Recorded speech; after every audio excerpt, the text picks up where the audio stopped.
Bonjour Antoine, est-ce que tu pourrais me présenter ton exploitation en 2-3 mots? Oui, ça je peux, bonjour.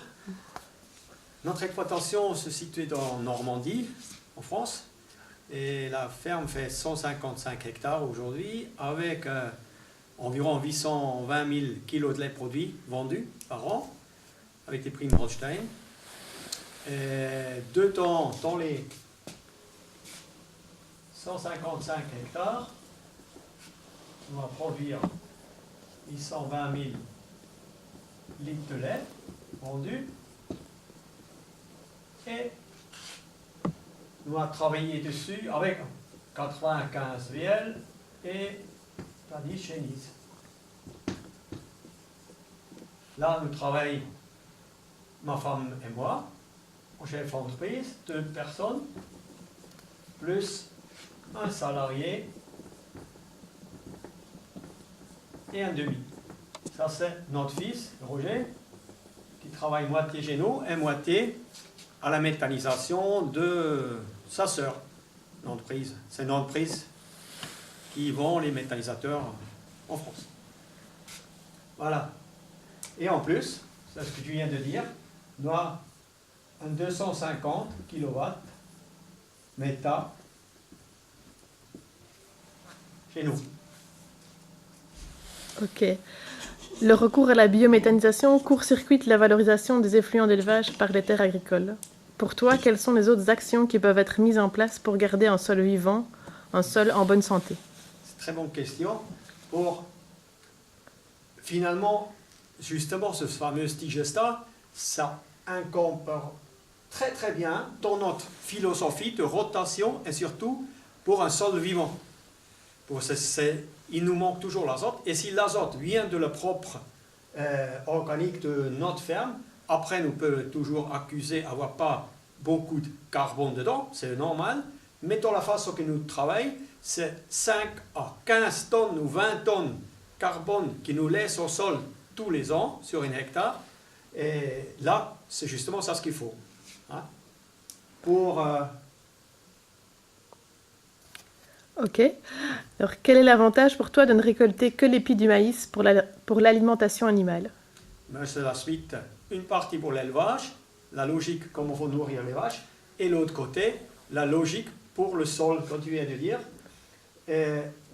L'épi de maïs, c'est pour concentrer la ration des vaches en énergie.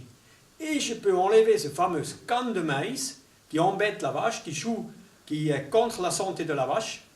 Il y a beaucoup de lignine, et ce lignine, il se transforme dans l'intestin en alcool, et c'est obligé à évacuer ça par la foie. Et ça présente une grande bouteille Ricard pour une vache tous les jours. Alors, ça veut dire que c'est vraiment toxique. Et si nous laissons ce canne par terre, avec le digesta qui vient de la méthane, plus les cannes du maïs, là, plus matière organique, c'est ça que veut dire. Et pour les vaches, l'autre côté, je concentrer l'énergie, et c'est notre objectif de départ, être autonome avec les vaches, à un autre potentiel, nous fait énergie concentrée, avec des celluloses brutes, avec les protéines, au travers des plantes comme le métail, les lucernes, les prairies. On dit souvent que pour être en autonomie fourragère, il faut avoir beaucoup d'hectares. Est-ce que tu es d'accord avec ce postulat? Non, pas du tout. Alors, il y a une vérité dedans, c'est vrai. Si quelqu'un il a cherché, par exemple, pour 100 vaches, 5 kilos aliments tous les jours ailleurs, ça présente quand même 5 fois 100, c'est 500 kilos tous les jours, par 375, ça fait 150 ou 160 tonnes matière sec tous les ans achetées, et les 160 tonnes, il faut les faire chez soi, si nous voulons être autonomes. Une partie, nous peut chercher par la double culture. Double culture. Métail. Maïs. Maïs épi si c'est possible. Ou une partie maïs aussi là. Là, nous cherchons 7 tonnes par hectare matière sec. Hein. Et là, 10 à 12 tonnes par hectare. Les deux ensemble, ça fait 20 tonnes. Mais protéines, énergie concentrée. Quels sont pour vous les plus gros avantages du métail dans vos rotations et dans la ration pour les bovins? Bah, c'est ça ce que je viens d'expliquer. Hein. Le métail commence avec les prairies ensemble. En plus, là, chez nous, c'est les prairies. Et si nous faisons une ration les UFL et les LMAT, en grand, chez moi, pour 100% VL tous les jours, c'est 35 hectares métail et prairies temporaires, 30 hectares aussi les premières coupes, plus 30 hectares pour pâturage ou foin. Et là, il y a 35 hectares maïs, épis, plus 6 hectares blé à les vaches. Et normalement, avec ça, nous pouvons rééquilibrer la ration déjà à 7005, 8000. Et après, si je veux un peu plus, il faut ajouter un peu de correcteur. Ça demande aussi la qualité du fourrage. Mais nous cherchons encore 1 kg ou 1,5 kg pour avoir 30 kg équilibrés. Pour toi, quel est le test le plus efficace pour évaluer le bon fonctionnement de son sol? Il faut prendre la pelle, aller dans la parcelle avec la bêche, il faut tourner la terre, il faut regarder avec une bêche bien carrée, nous le enlève doucement, nous regarde avec les mains combien de vers de terre il y en a dedans. Et si nous trouvons sur une pelletée entre 8 et 10 vers de terre, des lombriques, là vous avez sûrement 3-4% matière organique. Si vous trouvez 2-3, vous êtes au-dessous de 3. Et si vous ne trouvez rien, ça plutôt 2. Et pour toi, quels sont les grands repères pour bien faucher la fauche et le pâturage des prairies? Le grand repère, c'est la main. Il faut couper à la hauteur de ça pour avoir les repousses bien, pour ne pas chercher les réserves. Comme ça repart beaucoup plus vite, plus dense. Et ça va nourrir à la même temps les petites feuilles en bas. Le sol nous revient toujours à les 5 tonnes de carbone qu'il nous a besoin pour un sol vivant.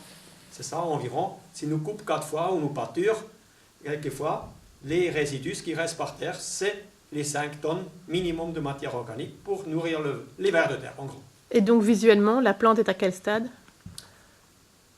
Pour la pâture, c'est la règle, c'est 3 feuilles. Ça, en printemps, si ça pousse vite, ça peut être 20-25 cm. Ça veut dire 1800 kg hectare ou quelque chose comme ça. L'été, ça va diminuer. Les 3 feuilles sont déjà à 15 cm. Comment êtes-vous passé au non-labour et quel était l'élément déclencheur? Est-ce que cela vous a causé de frais importants?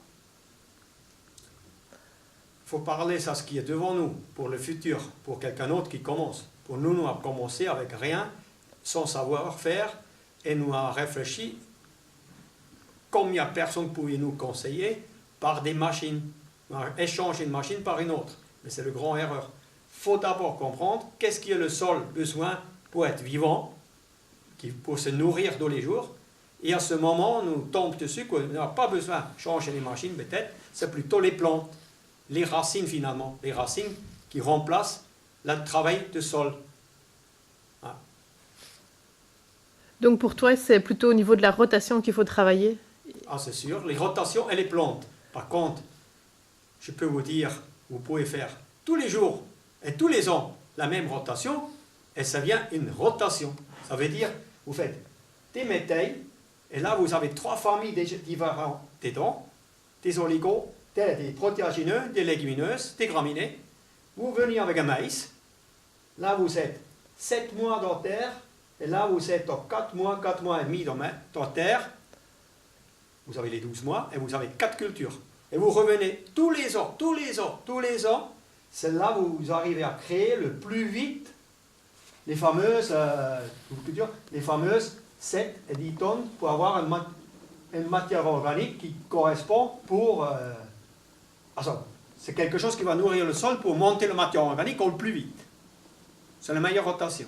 Et sans beaucoup de pesticides. Vous avez une désherbage là, et c'est tout. Là, il n'y a rien, pas de chimie besoin. Finalement, vous êtes très proche d'un bio et vous produisez le minimum le double que quelqu'un en bio. Et selon toi, quelle serait la meilleure piste pour augmenter l'autonomie protéique des fermes? Si on devait mettre quelque chose en place dans une ferme pour augmenter son autonomie protéique? Pour l'autonomie protéique, il y a plusieurs pistes. Je pense que le plus important, c'est que l'agriculteur se trouve lui-même dans quelque chose qu'il aime bien faire. Chez nous, le principe maïs-soja, c'était une fois un petit corvée en printemps pour le semis, et une fois un corvée en automne pour la récolte. Ces gars-là, tu ne vas pas changer pour dire tous les 4 mois, il faut aller foucher. Ils n'accepteraient jamais. Déjà faire des intercultures, faire en automne, récolter en printemps, faire le maïs et en récolter en automne, c'est grand chose pour eux. Ça veut dire que l'autonomie passe par là pour eux. Pour un autre qui aime bien foucher, il aime bien l'ensilage qui sont avec l'odeur, moitié sec et tout ça, ça ne lui empêche pas d'aller foucher même un dimanche. Ben oui, lui, il va peut-être faire moitié-moitié. Ou 100%, ça existe aussi. Tout est possible après. Mais il faut accepter de faire ce maïs-là au maïs épi. La démarche de l'autonomie, faire la place de volume de fourrage, enlever ça ce qui va bien, et avec ce volume-là enlevé, ça présente presque un tiers de la ration en volume, ces fibres de la canne, pour remplacer par le métail ou les légumineuses comme la luzerne ou les prairies. Et selon toi, comment doser correctement l'humidité de la ration du champ à l'auge?